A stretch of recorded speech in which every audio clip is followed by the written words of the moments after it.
So this is exactly why you should never use an agent for your visa application, right?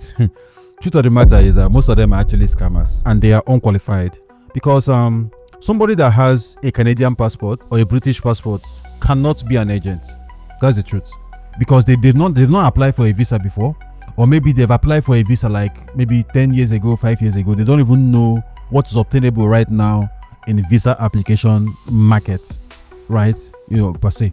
So and most time when I sit in this office and the people book consultation sessions, there are some that actually get me angry in my spirit, and those are the things that I actually want us to talk about today, because it's crazy. So this young man booked a consultation with me. He was refused a Schengen visa, a French visa, and when I saw the refusal letter, the reason that was given was authenticity of supporting document, justification of purpose, and intention to return, right? Purpose of business as well. He didn't have money. So I asked him, I said, what was the purpose of this application? He said that he was applying to a conference. An agent called them, collected 1.5 million naira from them, 15 of them. And when he told me his story, I said, how many of you guys got this visa? He said, none. It can't be possible.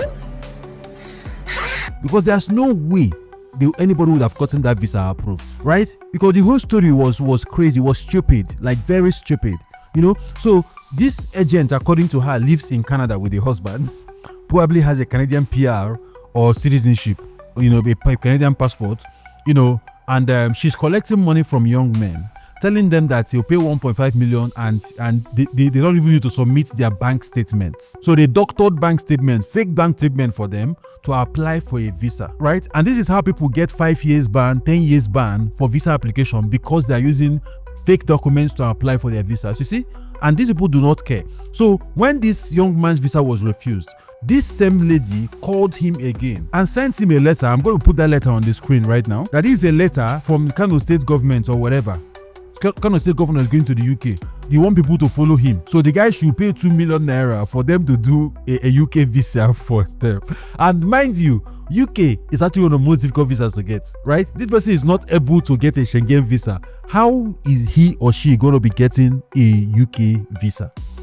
That's the question, right? So it's crazy that these things keep happening, and I don't know. So it's important that when you are checking, when you want to use an agent, which I won't recommend for your visa application, it's important that you ask this agent personal questions.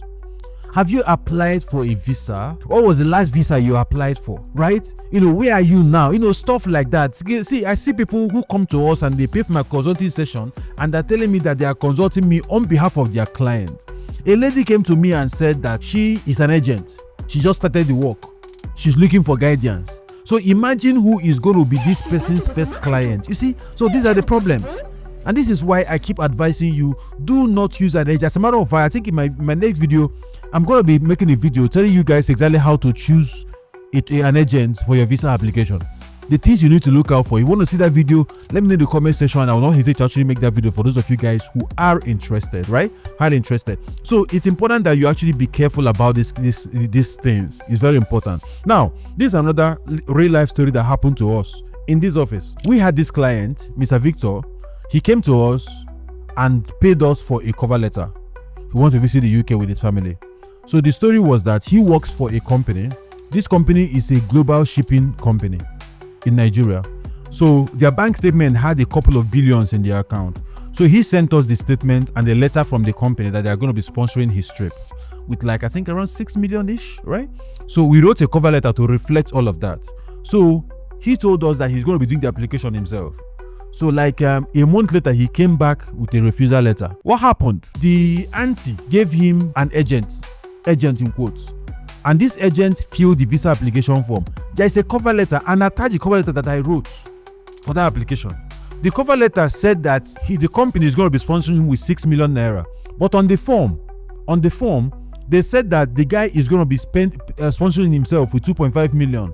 Then for the wife, 1.5 million, which is 4 million naira. This guy had his own bank statement. He had about 3 million naira in his account. How is he going to be funding himself and his wife with 4 million when he had 3 million naira in his personal account? Even a 10-year-old boy that is sensible should actually know that there is a problem here, right?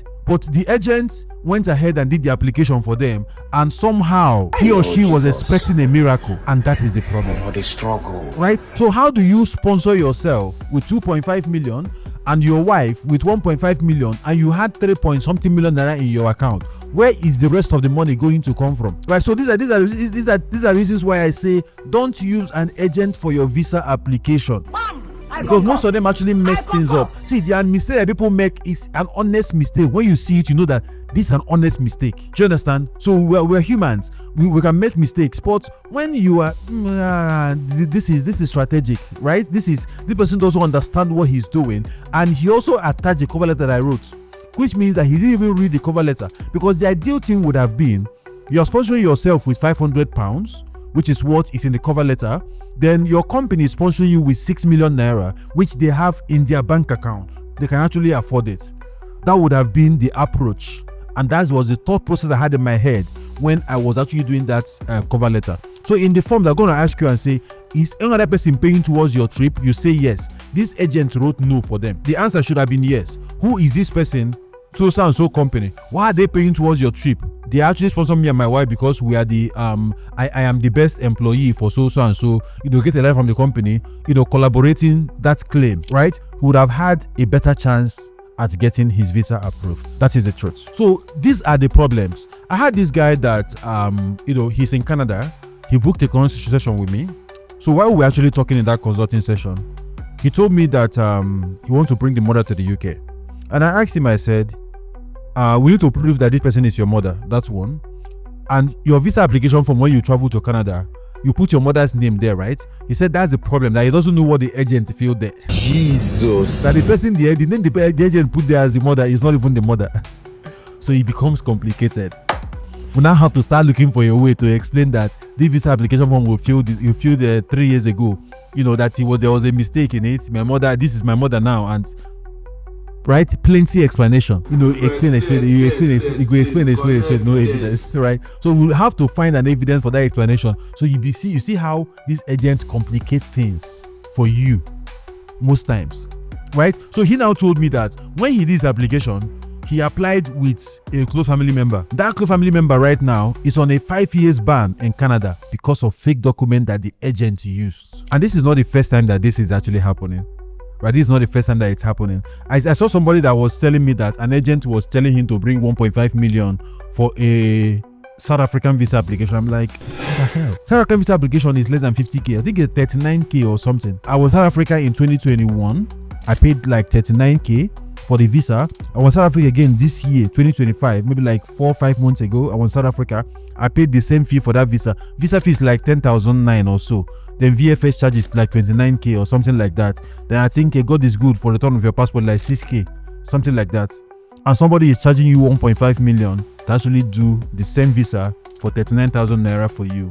It makes no sense, right? It makes no sense. So one thing I tell my staff in this office is that our concern is actually getting results, not taking people's money, right? Which is why our prices are very affordable, and we actually do the work for you. There was this particular person that he got a refusal. He booked a conversation where it was UK. While we were talking, he said that the agent collected was it £500 from them and told them to go and bring a cover letter. That is something that we will never do, right? To go and bring a cover letter. So they now went on YouTube. When they were looking for how to write cover letter for UK, they now saw my video.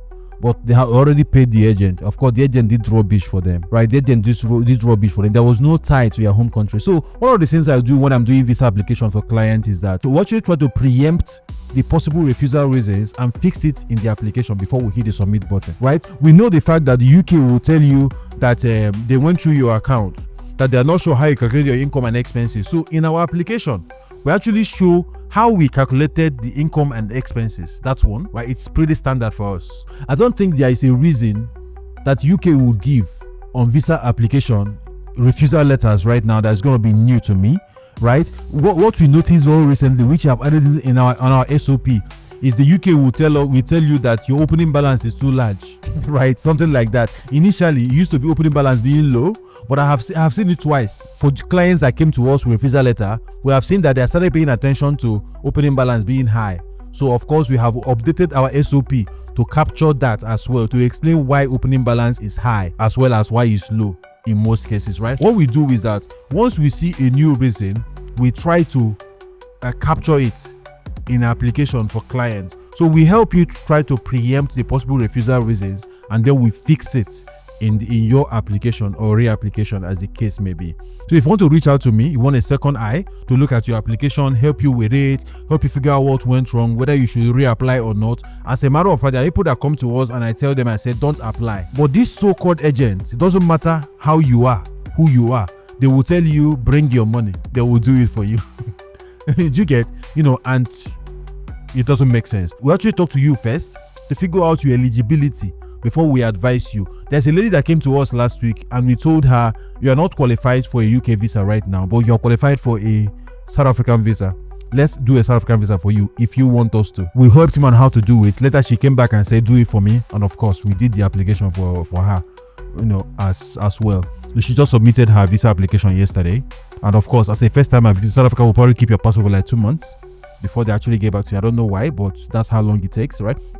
If you want to get in touch with me to actually help you with the process, you've been refused, your first time application, all of those things, just click on the first link that is pinned in my comment section just below this video. Once you click on it, it's going to bring you to the noagenttravelguide.com, and once you get there, you click on the book a consult or something like that. It's going to take you straight to Seller, where you actually make payments, and after payment you'll be redirected straight to my WhatsApp number, and of course we can book a time and have a conversation, just the two of us, one-on-one, me and you.